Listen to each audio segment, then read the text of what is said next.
I know how deeply you, the entire nation, and I think I may say the whole world, sympathize with me in the irreparable loss we've all suffered. 1 minute ago, a decision buried behind palace doors detonated across the monarchy.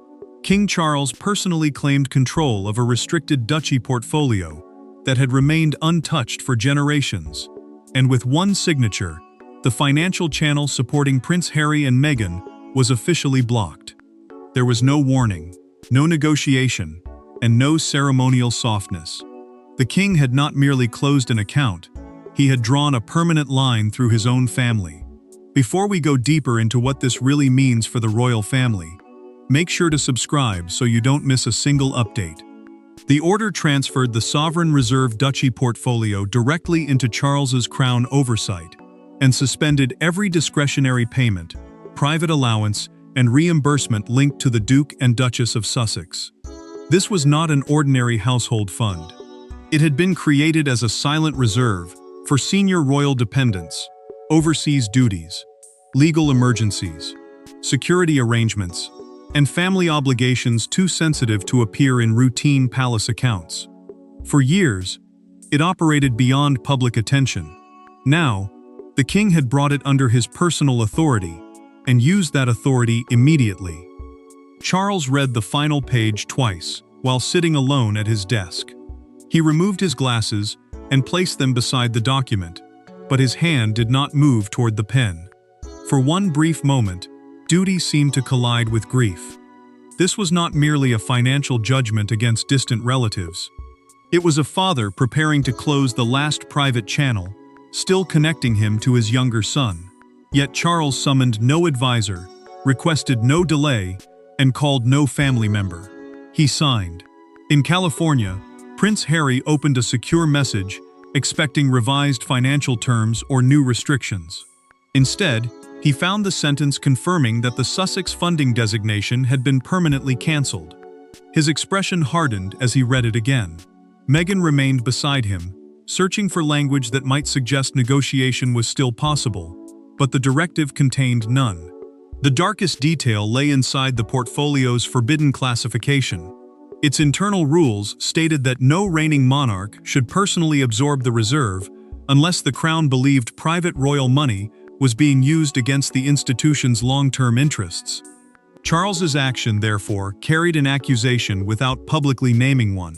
By claiming the fund under sovereign authority, he also bypassed the normal household review process. Palace administrators could not reverse it. Harry could not appeal through them. Meghan could not negotiate around them. Prince William learned of the decision only after the signature was complete. He asked no immediate questions and offered no visible surprise. His restraint unsettled those present because it suggested the heir already understood what had driven his father beyond compromise. But before the true reason for Charles's decision can be understood, the people standing on either side of that signature must be seen not as royal titles, but as a father, a son, a wife, and an heir carrying wounds no account book could ever measure. Behind the frozen language of the directive stood 4 people bound together by blood, marriage, memory, and mistrust. Charles saw a financial danger he believed had escaped his control. Harry saw another act of rejection from the father, whose approval he had chased for years. Meghan saw a calculated attempt to reduce their independence. And William saw the moment when private family pain became an official instrument of the crown. For years, King Charles had struggled to separate the instincts of a father from the obligations of a sovereign. He had repeatedly authorized limited assistance, but each arrangement carried the same conditions. It must remain private, controlled, and temporary. Charles believed that discretion could preserve the relationship while protecting the monarchy. Instead, every quiet extension seemed to create another expectation, and every expectation made the eventual separation more painful. Prince Harry and Meghan had built their new life around the promise of commercial independence. Yet security costs, international travel, legal pressures, and sensitive family obligations continued to touch confidential royal funding channels. The Sussexes viewed those connections as unfinished responsibilities. The palace increasingly saw them as expanding liabilities that refused to disappear. Harry remained at the kitchen table with the secure message open before him. After reading the cancellation clause again, he said quietly that his father had finally chosen the institution completely. Meghan reached for his hand, but he pulled away not from her, but from the unbearable finality of those words. She understood his anger, because she felt her own. To the Duchess, the cutoff looked designed not merely to end assistance, but to weaken the independence they had fought to build. Back in Britain, Camilla found Charles beside a closed window, the unsigned copy of the directive still resting on his desk. She asked whether he was certain. The king did not turn immediately. When he finally answered, he said certainty had disappeared long ago, leaving only necessity. Camilla heard the sorrow beneath his restraint, but she also knew that grief would not reverse what he had done. William's silence carried its own secret. Days earlier, the Prince of Wales had reviewed a confidential financial summary showing Duchy-linked expenses expanding through indirect channels. Some costs appeared under security consultations, others beneath legal contingencies and overseas obligations. No single entry seemed explosive. Together, they suggested that temporary support was becoming permanent by another name. Meghan insisted that no formal warning had reached them before the cutoff. She was right. A palace communication log showed that a private notice had been drafted, approved for delivery, and then mysteriously stopped. The warning might have offered one final chance for negotiation, but it never left the palace. Its cancellation came after an explosive exchange during a royal ceremony, one confrontation, one accusation, and one sentence that convinced Charles gradual separation was no longer possible. And when the palace retraced the path to that abandoned warning, every thread led back to one ceremony, one private exchange, and one sentence that transformed years of distrust into a point of no return. Here is the next section. The rupture did not begin with a bank transfer or a royal decree. It began 6 weeks earlier inside St. George's Hall, moments after a private Commonwealth ceremony had ended. Guests were still leaving when Harry requested 5 minutes alone with his father. What followed was witnessed by no cameras, recorded in no official bulletin, and discussed by only 4 people, but it became the precise trigger that placed the forbidden Duchy portfolio on Charles's desk. Inside a private antechamber, Prince Harry placed a confidential funding framework before King Charles. The proposal sought long-term protection for security costs, official travel connected to charitable appearances, legal exposure, and controlled access to royal residences whenever the Sussex family returned to Britain. Yet one condition overshadowed every page. The assistance would continue without direct palace oversight, public disclosure, or restrictions imposed by the royal household. Charles listened without interrupting. The king understood the dangers surrounding his younger son, but he also recognized that the request demanded royal protection without royal accountability. When Harry finished, his father asked whether he was seeking help from his family or negotiating with the crown as an outside principal. The question struck deeper than Charles intended. Harry replied that the palace had created that distinction when it allowed him to leave as a son, but continued treating him as a threat. The conversation hardened. Harry insisted that his family's safety could not depend upon obedience to an institution they no longer served. Charles answered that private money could not become a permanent guarantee free from conditions. Then came the sentence that destroyed what remained of negotiation. The Duke warned that continued refusal would leave him no choice but to explain publicly how royal support had been withdrawn. Charles slowly pushed his chair backward. He heard anguish in his son's voice, but he also heard pressure. In that instant, a plea for protection began to resemble leverage against the monarchy. Harry left before either man attempted to soften the exchange. Prince William entered moments later and found his father gripping the edge of the table. Charles repeated Harry's final words, then asked whether private family money had become a weapon against the crown. The Prince of Wales did not answer immediately. Instead, he produced a sealed financial summary, revealing that several recent expense requests had been routed through legacy duchy categories. By avoiding direct Sussex classifications, the payments remained technically separate while continuing to draw from protected reserves. The discovery confirmed Charles's darkest suspicion. He ordered the unfinished warning letter destroyed and instructed his private secretary to find the oldest sovereign mechanism capable of closing every indirect channel at once. The search led to the forbidden portfolio, but claiming it required one final confrontation. Yet locating that ancient mechanism was easier than using it, because before Charles could claim the portfolio, he had to face Harry again, and this time there would be no aids, no ceremony, and nowhere for either man to hide. Here is the next section. Their final meeting lasted only 17 minutes, but it carried the weight of decades. Charles entered believing he could still offer his son one last private path away from disaster. Harry entered believing his father had summoned him to repair what the palace had broken. Neither man raised his voice at first. Yet by the time the door opened again, the king had lost hope of compromise, and the duke had lost faith in reconciliation. They met alone in a small sitting room at Clarence House. No private secretaries waited nearby, no lawyers carried files, and no relatives were invited to soften what had to be said. Both men agreed that nothing from the conversation would enter an official record. Charles wanted his son to speak freely.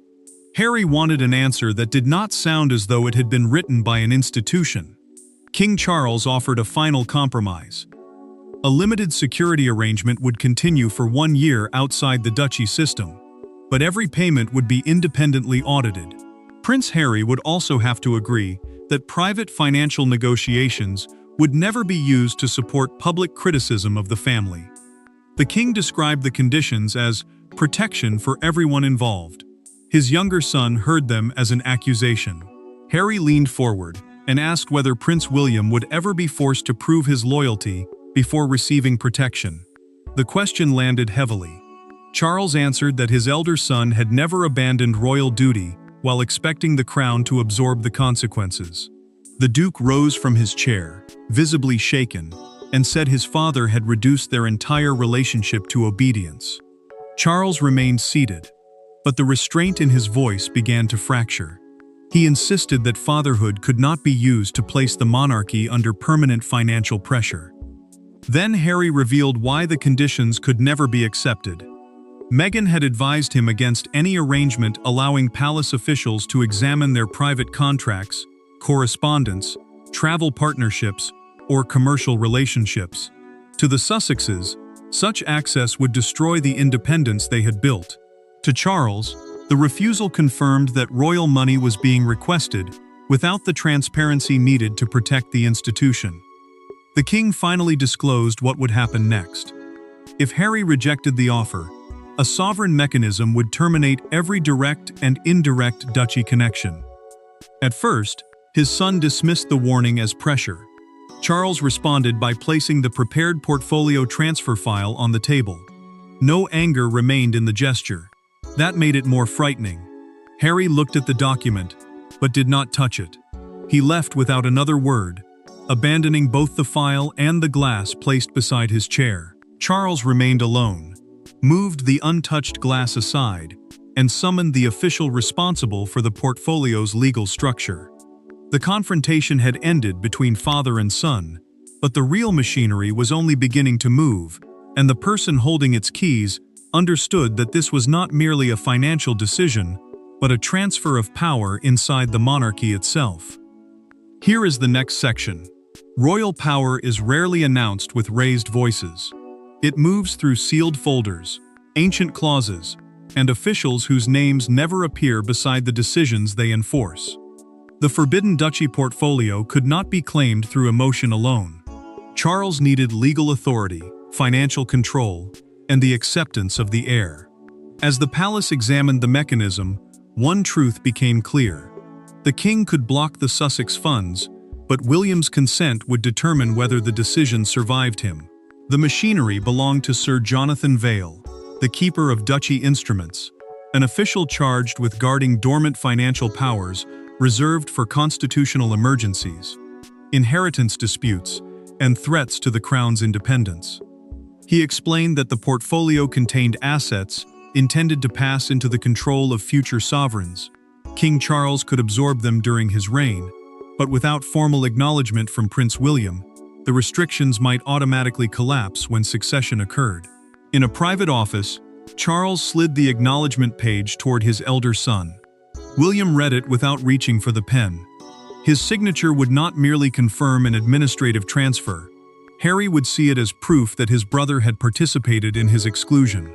The Prince of Wales quietly admitted that he no longer knew how to protect the Duke without damaging the institution they had both been born to serve. His father's answer was restrained but unforgiving. Refusing to choose was itself a choice. Then Sir Jonathan revealed the full reach of the mechanism. Once activated, it would block more than direct payments.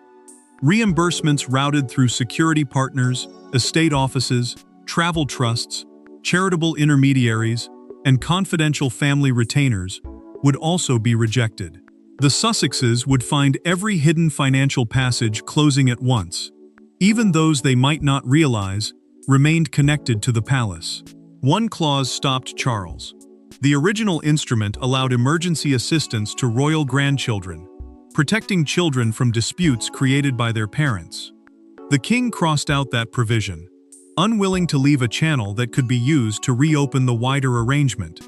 Yet he did not abandon Archie and Lilibet. Instead, he established a separate private provision for them, held beyond the control of either Harry or Meghan, and accessible only for independently verified needs. It was both protection and separation, a grandfather's care stripped of a father's trust. William remained silent for several moments. Then he took the pen and signed. Sir Jonathan sealed the acknowledgement, and the portfolio became binding beyond Charles's reign. Within minutes, the system identified a Sussex-linked security reimbursement moving through an indirect partner. The request was rejected automatically, before California had even received formal confirmation that the mechanism was active. The signatures were barely dry when the system began closing around Harry and Meghan, turning an argument about principle into immediate, measurable losses that neither distance nor public confidence could conceal. The first sign was not a palace announcement, it was a declined authorization. Then came a frozen reimbursement, a cancelled security adjustment, and a message from London stating that no Duchy-linked expense would be honored. In California, the reality arrived piece by piece, each notification stripping away the possibility that Charles was bluffing. By sunset, Harry understood that his father had not issued a warning. He had rebuilt the financial boundary around them in a single day. The first rejection concerned security coordination for Prince Harry's next visit to Britain. Minutes later, estate accommodation was suspended. Transport support disappeared. Legal liaison services were withdrawn, and discretionary travel coverage was marked unavailable. Each arrangement had seemed separate. The forbidden portfolio revealed that they were connected by the same hidden financial structure. A concise notice soon reached the Sussex office. Every future expense would have to be privately funded and independently contracted, with no expectation of repayment from sovereign, household, or duchy sources. Meghan read the message beside a dining table, covered with schedules and correspondence. She set down her phone, folded her arms, and said the palace had finally made its intention unmistakable: separation without protection. Harry insisted that the order could still be challenged. He argued that officials would recognize the practical danger and force King Charles to reconsider. Then a long-time British security contact confirmed that palace authorization had vanished completely. The Duke stopped speaking, walked outside alone, and remained there until darkness. Meghan did not follow him. She understood that his silence was not surrender. It was grief taking the place of anger. The most painful consequence concerned Archie and Lilibet. A confidential plan allowing the children to stay on protected royal property during a future family visit was withdrawn because its security and accommodation costs had been tied to the blocked reserve. When Camilla learned this, she asked Charles whether those arrangements should be restored as an act of mercy. The king answered by showing her the separate trust he had created for his grandchildren.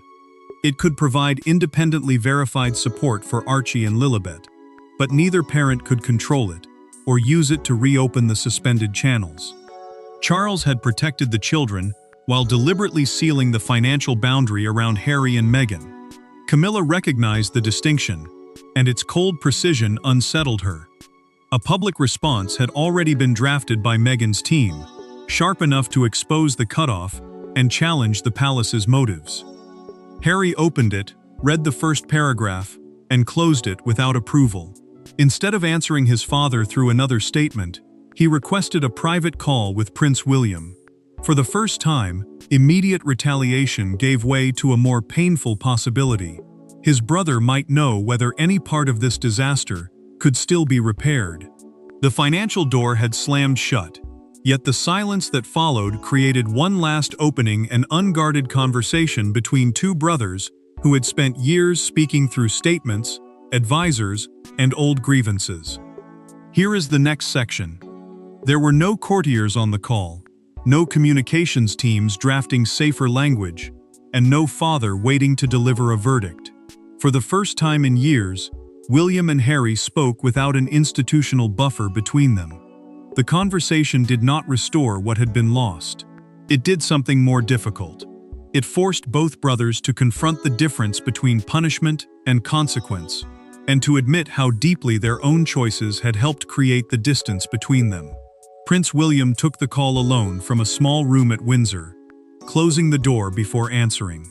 In California, Prince Harry stood in his garden after asking Meghan to give him privacy. Neither brother wasted time on formal greetings. Harry asked the question that had been waiting beneath every rejected authorization. Had William signed the document supporting King Charles's takeover of the Duchy portfolio? The Prince of Wales answered yes. He offered no constitutional excuse and blamed no palace advisor. The acknowledgement carried his signature because he had chosen to support it. Harry's anger rose immediately. He asked how his elder brother could participate after witnessing what financial withdrawal had done to their mother's sense of isolation. William allowed the reference to Diana to settle before responding that their mother's suffering could not erase the decisions they had made as adults. The words wounded Harry, but anger soon gave way to grief. William then admitted what he had never said openly. He had begun fearing that every private act of support would eventually appear in another public accusation against the family. His voice softened as he confessed that he no longer knew whether Harry wanted a brother or a permanent guarantee, someone who would remain responsible for every consequence, even after the Duke had rejected the institution attached to that protection. Harry did not answer immediately.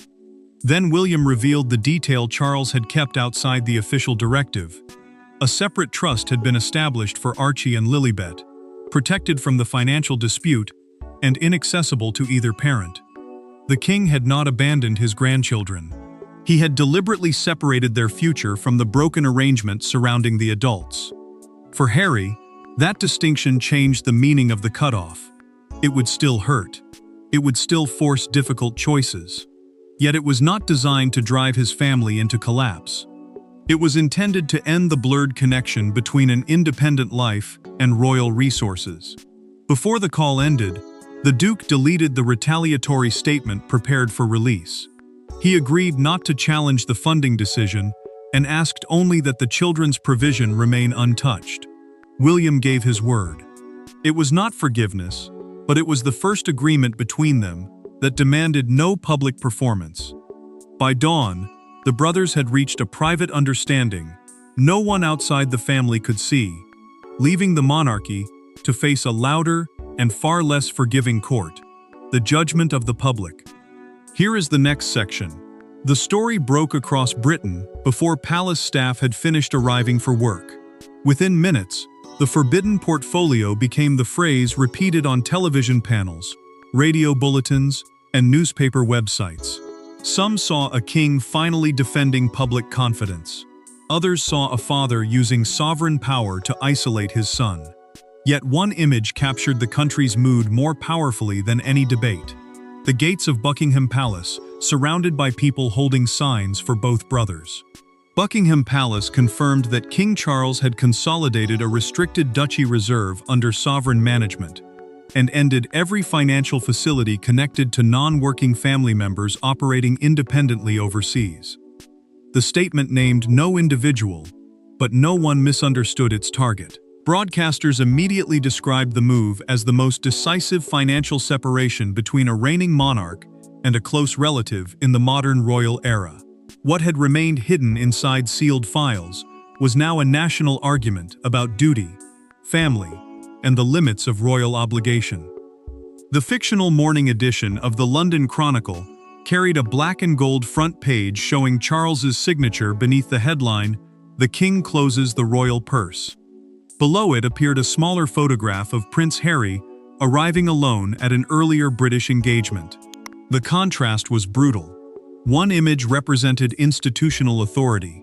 The other suggested isolation, loss, and a son moving through the country without the protection once attached to his birth.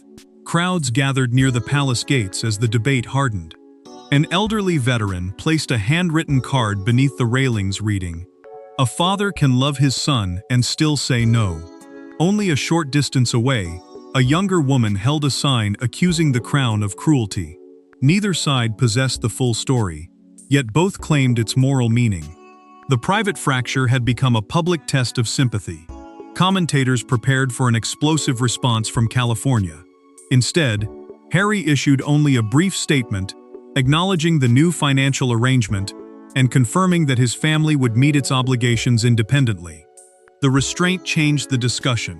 Without accusation or retaliation, the Duke denied the palace the battle many expected and forced the public to consider whether silence reflected defeat, maturity, or exhaustion.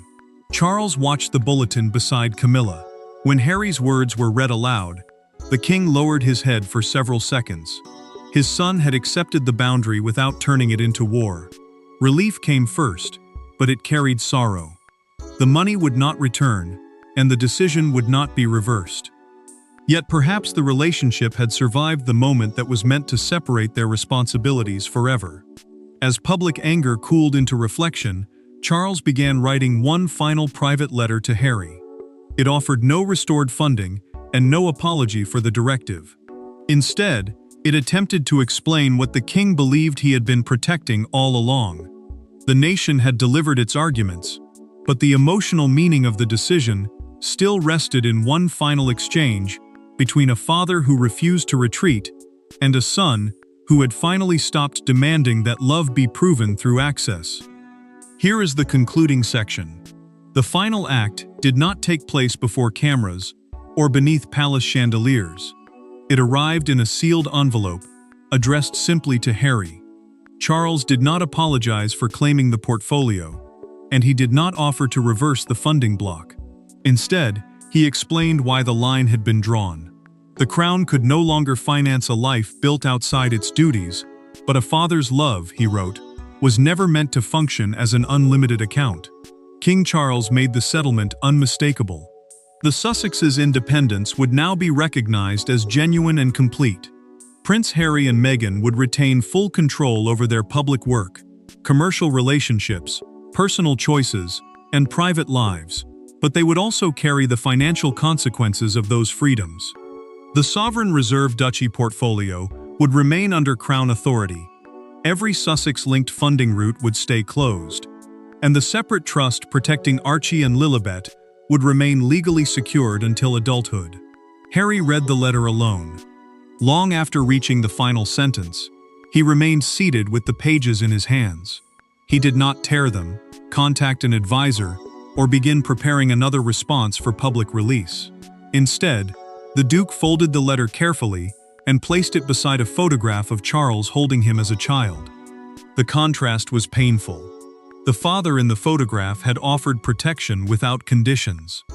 The king, who had written the letter, now believed love required a boundary. At Windsor, Charles asked whether a reply had arrived. When an aide told him there was none, the monarch simply nodded and returned to work.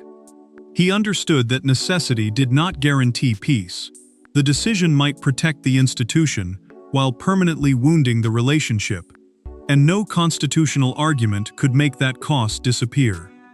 Days later, a handwritten note reached the king. Harry admitted that he still opposed the way the cutoff had been imposed, but he accepted one truth he could no longer avoid. Independence could not exist only when it was profitable, and vanish when it became difficult. William learned that his brother had responded, but did not ask to read the message. The Prince of Wales merely told his father that Harry had finally answered as a son, rather than through a public platform. The exchange remained private. Nothing was magically repaired. Years of accusation, resentment, and grief still stood between them. Yet the ambiguous obligations were over. Harry and Meghan were fully independent. Their children remained protected, and royal resources were separated from personal conflict.